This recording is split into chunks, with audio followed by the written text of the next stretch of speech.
Welcome back to Stuff About Tutorials.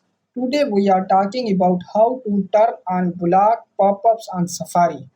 Why would you want to know how to turn on block pop-ups on Safari? Well, maybe it is your first time using an iPhone and not sure how to turn on block pop-ups on Safari. So today I am going to show you how to turn on block pop-ups on Safari. Check video description and I will try to leave the written instructions.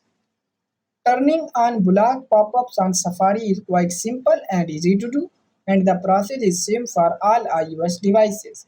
Let me show how you will turn on block pop-ups on Safari.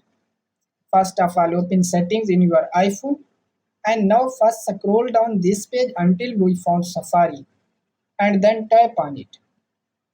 And then again scroll down this page and now here is my block pop-ups option.